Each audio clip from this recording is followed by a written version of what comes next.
I assume you all have guns and crack. It's Oren Mays. What up, YouTube? Hello. Today we're going to talk about how to make some FM sounds using Serum. I'm going to go ahead and drop it in. Make your own FM tones from scratch. Oddly enough, they aren't actually FM. They just sound FM as all get up. They're just technically frequencies, no modulation. So this should be called, in all actuality, how to make F sounds in Serum.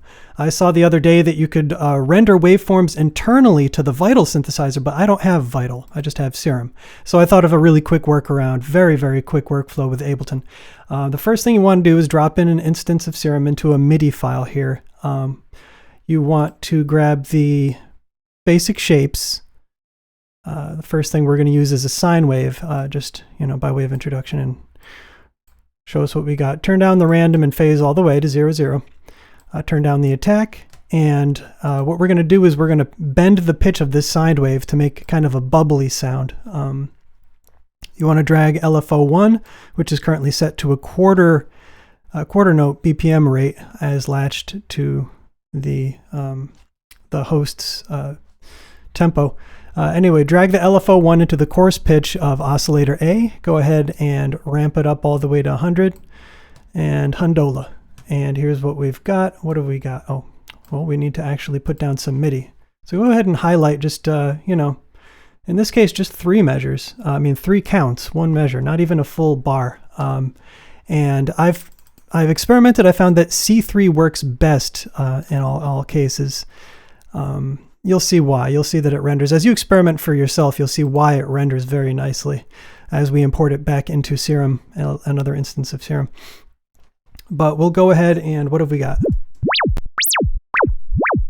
So that's what it's doing. What we'll do now with that sound, now that we've got a good case of pitch bent C3 cycling every quarter note, go into an audio track and set the input to Serum, your initial MIDI track. Go ahead and arm that and record maybe 2.5 cycles of that. What I'm going to do now is trim just the middle cycle, trim down to the middle cycle, eliminate the audio to the left and to the right. I'm going to just solo this out. What have we got? That's what we have. And I'm going to highlight it. I'm going to hit Control J to consolidate it, which is sort of like trimming it. I'm sure there's other ways to do it, but there you have it. And we want to locate that in the internal browser. So just go ahead and, another way to do it here. Doop-a-doop. We want to right-click Rename, and I'm going to call this Sine Sazzle 1. So we have that. Before I move on and import it into Serum, we're just going to make an instance. We're going to route the input of another pair of audio tracks. One by one, we're going to do the same thing here. We're going to go back into Serum. We're going to find a down saw. That's the next basic shape. This guy here. And that has sort of a different timbral quality. If I could arm it, I could play it. Sort of zippy, glassy, yada. So let's go ahead and do a couple cycles of that. Cool. Sounds nice, squeaky, zippy, zappy, all that good juice. So Control J. And we want to rename this as well. I like to take things off of Warp and put them into RAM because I actually have a hard disk drive. I don't have a solid state drive. So I like to put as much in RAM as possible because I have 16 gigs of it. Might as well use some of it. This we're going to locate in the browser. We're going to rename for purposes of identificationization. We want to call it Downsaw Sazzle Uno. Downsazzle. And one last over here. Let's go ahead back into Serum and find the sort of triangle shapey. The idea is to experiment with some simple shapes and even go crazy with some other shapes. And you'll see how this translates in just a moment. But I'm going to show you these 3 in particular and why they're just really rad. Oh, that was peculiar. Oh, it's because I had the other two. They weren't muted or anything like that. But so they don't sound terribly distinct until you start messing with them. In fact, this triangle one did something really neat for me. There's like a little pocket of it that sounds sort of Formant-esque. Oop, forgot to consolidate it. Now that trims it down. And let's just rename. Let's call her Trisaw one. All right, if you're still awake, here's where it gets fun. I found that the best way to import things, now that I have them in my browser here, I'm going to go from top to bottom here. Everything's fine. I don't need to initialize, but I'm going to anyway. Here's, oh, that's neat. Okay. I need to see the closing credits. Initialized preset, initialize modulations, initialize LFOs, whatever. That's how you initialize things.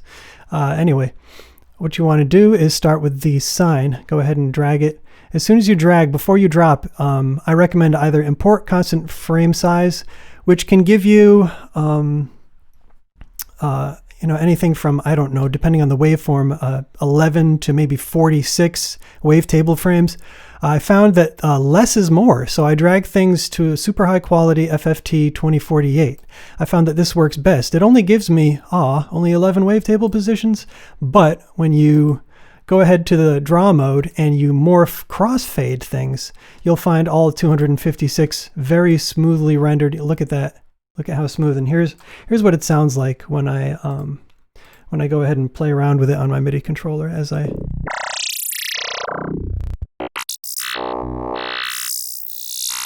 So the saw renders a very bubbly, very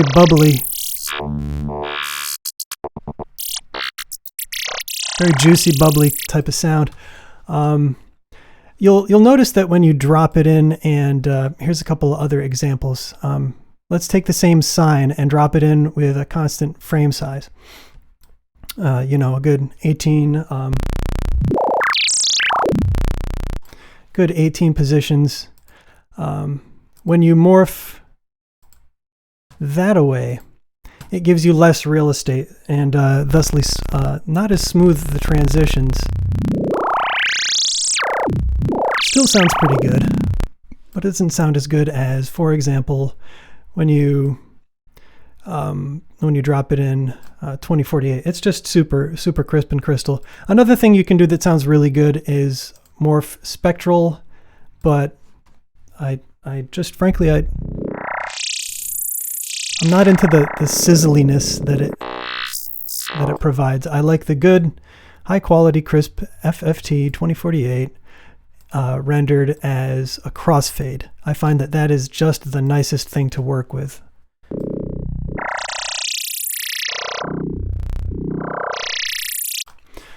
So let's go ahead and mess with the triangle saw. FFT 2048, blah, blah, blah. Let me show you, for example, before I step ahead of myself. Here's what happens with the triangle saw. When I drop that into a constant frame size pitch average, that gives me a good 46 or so, no, 23 wavetable positions when I did it in C3 at 120 beats per minute. That's not as good because even when you crossfade it, you'll notice that things with a higher amount of wavetable positions has not as smooth the transitions. Gives you, like I said, less is more. You want something, you want to render it when it's like 11 or 13 of them. Here's a down saw, FFT. Let's see what that does at pitch average. That gives me 44. Here's a good example. 44 frames. And when you crossfade it, you'll notice that because there's so many frames, it doesn't render as smooth. When you go from one wavetable position to the next, it's very jumpy. So it won't automate as smoothly because there's only 256 to work with. Yeah, only 256. I love Serum. So Anyway, let's go back to the down Sawzall FFT 2048. Again, less is more. You've got 11 distinct positions, but when you morph crossfade those into 256, you'll see how smooth. I think this is the one with a little formant pocket at like 9 o'clock.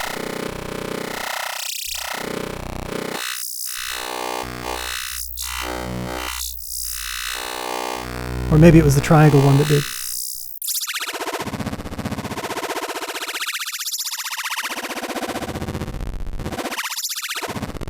Anyway, you can see there's a lot of fun stuff to work with here.